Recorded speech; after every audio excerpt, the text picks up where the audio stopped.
हरिओम। आज एक ऐसा पवित्र और पुनीत अवसर है, वैशाख मास की शुक्ल पक्ष की पंचमी, जिस दिन एक ऐसे दैदीप्यमान जाजुल्य ज्योति पुंज का आविर्भाव हुआ था, जिसने उन तत्काल परिस्थितियों में, जबकि हमारे सारे देश से वैदिक सनातन संस्कृति और धर्म का पराभव हो गया था,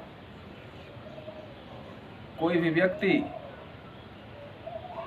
सनातन धर्म एवं संस्कृति के गौरव के भान से रिक्त हो गए थे। ऐसे समय 9वीं शताब्दी और 8वीं शताब्दी के मध्य ऐसी एक दिव्य विभूति का आविर्भाव हुआ, जिसने समूचे संसार को, समूचे देश को एक सूत्र में बांध दिया। मात्र 32 वर्ष की आयु में जो उनने कार्य किया, वह युगों युगों तक स्मरणीय रहेगा। ऐसे भगवान आदि शंकराचार्य जी का जन्म दिवस आज हम इस अवसर पर उनको याद कर रहे हैं।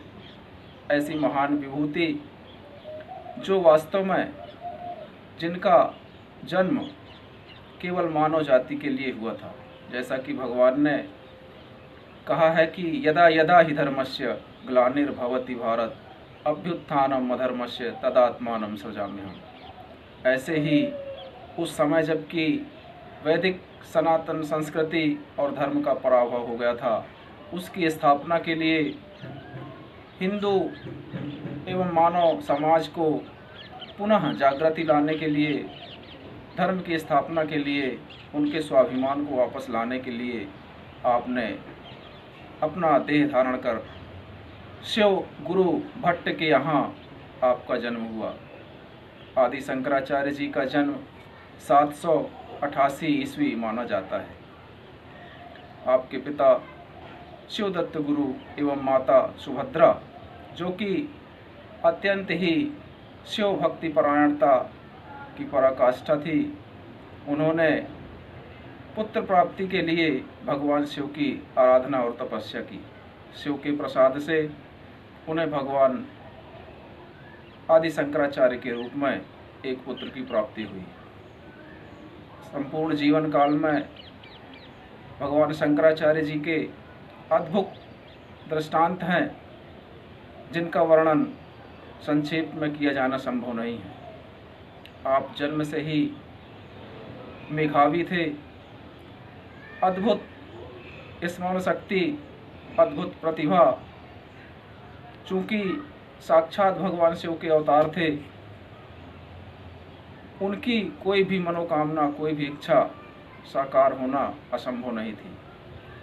बचपन से ही सन्यास की ओर आकर्षित हुए। कहा जाता है कि मात्र 8 वर्ष की उम्र में सभी वेद वेदांतों से पारंगत हो गए थे और 12 वर्ष की उम्र में सभी पूरा पांडित्य उन्होंने अर्जित कर लिया था। 16 वर्ष की आयु में ब्रह्म सूत्र पर आपने भाष्य किया एवं सभी उपनिषदों की भाष्य एवं टीकाओं का सृजन किया, जिसके माध्यम से पुनः वैदिक साहित्य, वैदिक संस्कृति के ग्रंथ पुनर्स्थापित हुए। ऐसी एक कहानी है, चूँकि सन्यासियों को 5 घर भिक्षा ग्रहण कर भोजन करना होता था और उस 5 ग्रह में प्राप्त भिक्षा के 4 भाग करके उनको 1 भाग स्वयं ग्रहण करना होता था।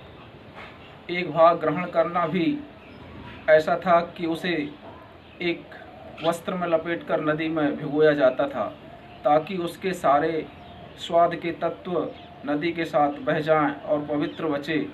उस स्वादहीन भोजन को वो ग्रहण करते थे, ताकि उनकी स्वाद इंद्रियां पर भी उनकी इच्छा न रहे। इस प्रकार वह भोजन ग्रहण करते थे। एक दिन जब वो भिक्षा के लिए जाते हैं, तो उस बूढ़ी माँ के यहाँ कुछ नहीं था। अत्यधिक दीनहीन वह माँ सारे घर में कुछ उनको देने के लिए ढूंढती रही, परंतु उन्हें मात्र एक आंवला मिला। उस आंवले को उस माता ने श्रद्धा के साथ शंकराचार्य जी को प्रदान किया। शंकराचार्य जी समझ गए कि माता के यहाँ इसके अलावा और भिक्षा में देने के लिए कुछ नहीं है।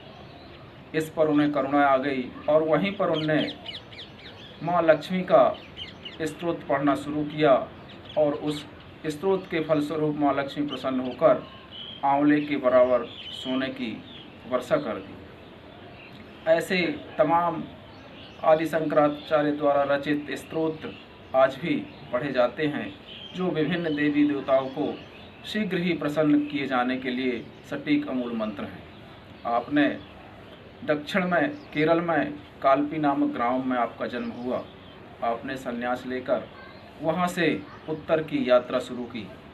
8 वर्ष में संन्यास की शिक्षा लेकर उत्तर की ओर प्रख्यात विद्वान पंडित मंडन मिश्र के साथ आपका शास्त्रार्थ हुआ।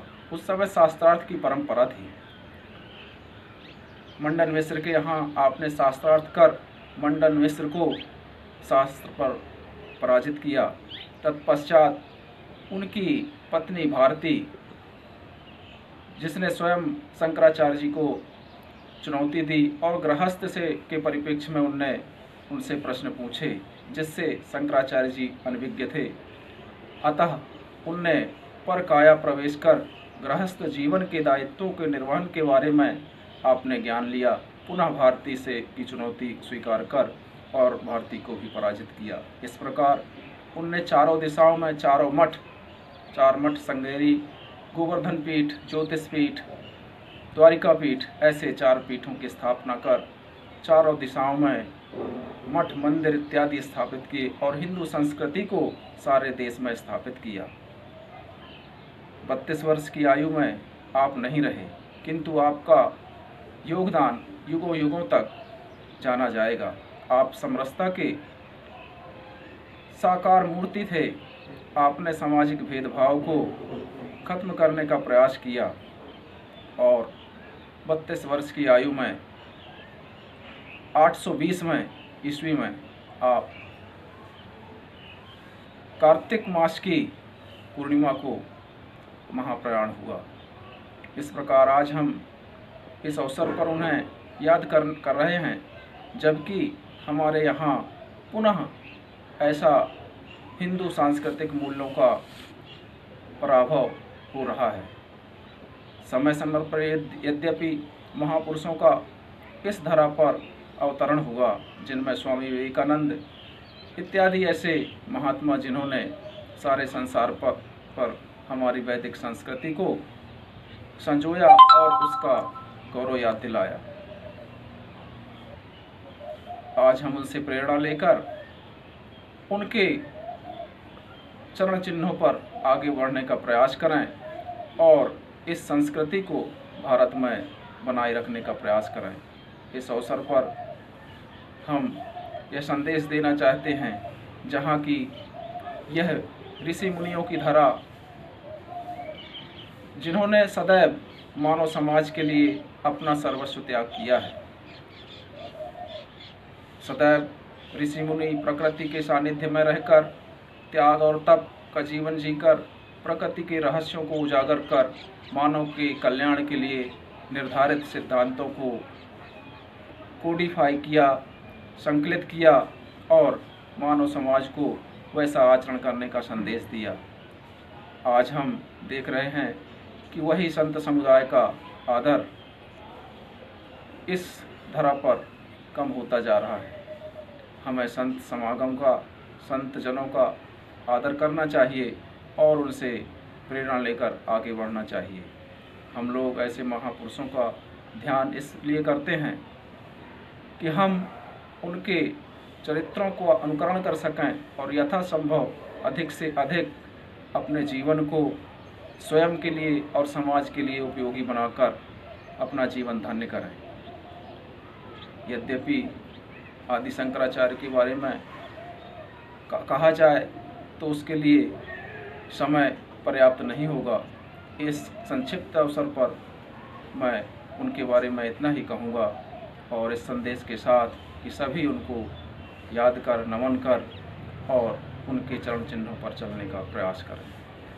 धन्यवाद।